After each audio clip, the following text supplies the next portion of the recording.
Par rapport aux années précédentes, il y a beaucoup plus de neige, beaucoup plus de glace. Le paysage est magnifique comme ça, des murs de neige plus haut que les voitures, donc ça va être sympa.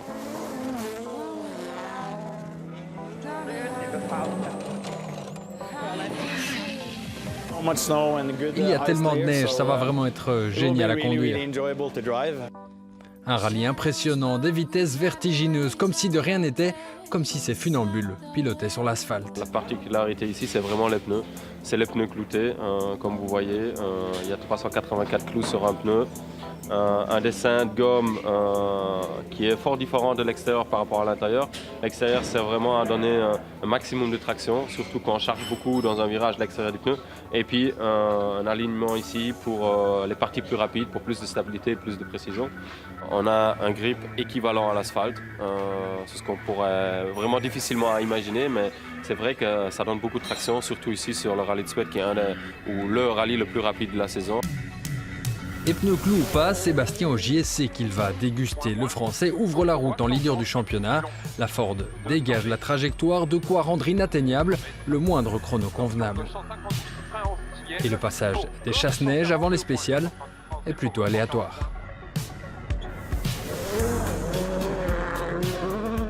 C'est vrai qu'ils n'ont pas très bien joué le jeu, franchement. Dans la première, ils ne sont pas passés ce matin alors qu'ils devaient.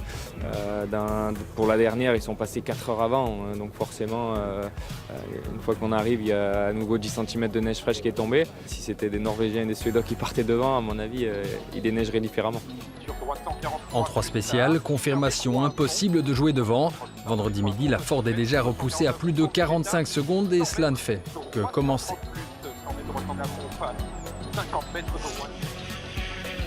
Il va falloir essayer de faire de notre mieux et voilà, une fois de plus imiter la casse parce qu'on se doute bien que l'addition va certainement être encore plus salée ce soir. Neuville et Gilles Soul s'élancent eux 5e, un monde de différence, encore faut-il en profiter, il suffit de demander un scratch, un deuxième temps, la Hyundai s'installe en tête du rallye. Ouais, ce sera encore plus ou moins le même scénario cet après-midi. Je pense qu'à nouveau, ceux devant vont avoir un peu du mal. Nous, on va essayer de se débrouiller. Se débrouiller, cravacher par-ci, assurer par-là, plus facile à dire qu'à faire, surtout quand les repères changent constamment. Il faut tenir compte du fait que s'il reneige et que le chasse-neige ne fait pas exactement la même trace que précédemment, la route peut s'avérer plus étroite, donc le virage plus serré, donc moins rapide. Enfin, ça devient, je dirais, très pointu. Neuville poursuit, ses équipiers aussi. 2 scratchs pour Paddon, les Hyundai cartonnent, 1, 2 et 3. Vendredi soir, Neuville emmène 5 secondes devant Mikkelsen, 12 devant Paddon. C'est vrai, on aurait pu pousser plus et profiter davantage de notre position sur la route, mais on aurait pris plus de risques. Nous avons piloté intelligemment aujourd'hui et ce sera une belle bagarre avec Thierry demain. Le top 6 se tient en 30 secondes. Derrière le trio Hyundai, il y a plusieurs menaces, les plus sérieuses, les Citroën de Ostberg et Breen.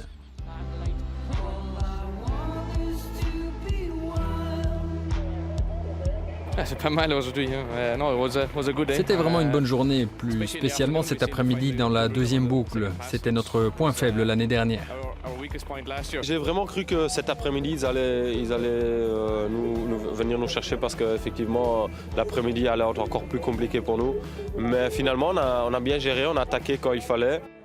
Neuville le sait, il y a vraiment un bon coup à jouer au championnat. Ogier et Tanak, premier et deuxième sur la route, vivent un cauchemar. 20, 30, parfois même jusqu'à 50 secondes perdues par spécial. Après une journée, Tanak est loin, plus 1 minute 30. Ogier est très loin, 11e, à près de 3 minutes. Ouais, c'est le genre de journée où tu peux rien faire et qui sont pas très marrantes. Vous voyez, vous gagnez le Monte-Carlo et du coup, ici ce week-end, vous n'avez pas la meilleure position sur la route pour le rallye de Suède. Pour moi, c'est pas tout à fait un championnat du monde qu'on fait. Des fois, je sais pas comment le qualifier, mais pour moi, c'est pas l'image que j'ai en tout cas d'un championnat du monde.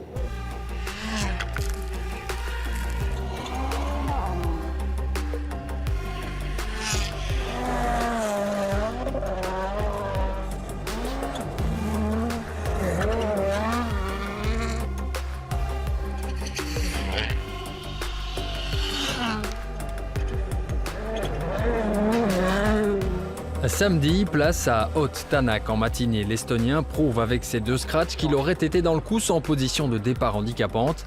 Tanak et un top 6 à portée de main jusqu'à cette mésentente avec Meek, sorti un peu plus tôt dans la spéciale.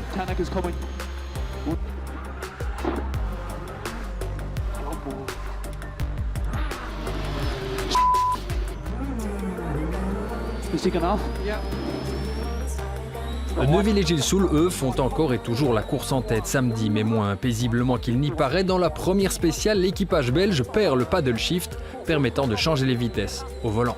C'était pas prévu, je veux dire, donc en pleine spéciale, c'est toujours un peu surprenant, mais c'est là qu'il faut arriver à rester très très calme. Calme, sérénité comme dans la spéciale suivante et le deuxième accro qui se présente. Le responsable, Suninen, le Finlandais, casse un mur de neige. Résultat, derrière, Mikkelsen ne peut s'appuyer dessus.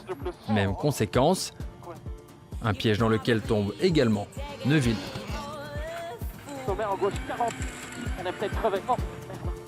Un début de journée compliqué qui permet à Breen de revenir à 6 secondes. Je n'ai jamais gagné de rallye et j'ai envie de changer ça.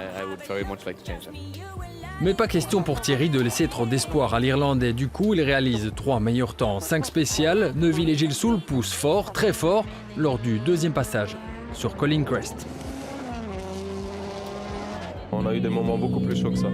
La Hyundai mord sur le talus à droite de l'image et passe proche de la correction. Un petit peu surpris parce que je ne m'attendais pas du tout à ce qu'on décolle comme ça. Je ne sais même pas comment on doit appeler ça. C'est pas de travers, c'est pas en biais. Enfin, on a décollé plus du côté gauche que du côté droit. Colin Crest, un moment très attendu. Et pour certains, cela passe plus haut, plus loin, plus proprement surtout. Samedi, Neuville, 4 meilleurs temps, accroît son avance, plus de 20 secondes sur Breen, 30 sur Mikkelsen et près de 4 minutes 30 sur Ogier, 10e.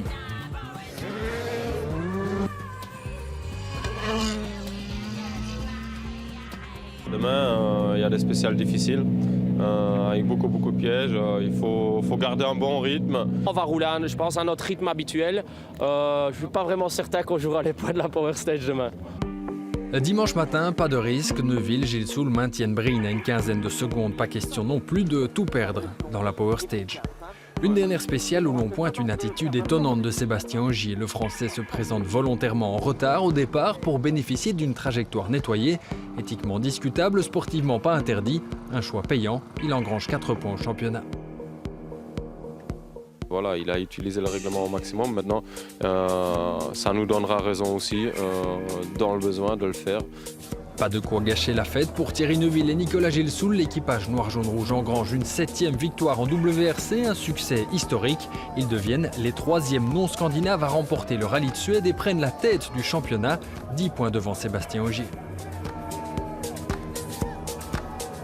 Par rapport à l'année passée, c'est un bien meilleur début. Maintenant, voilà, on s'attend à ce que la suite soit un peu plus compliquée. Étant premier sur la route au Mexique, on va vraiment souffrir du balayage. Le Mexique, ce sera dans 3 semaines avec un Thierry Neuville, leader du championnat du monde.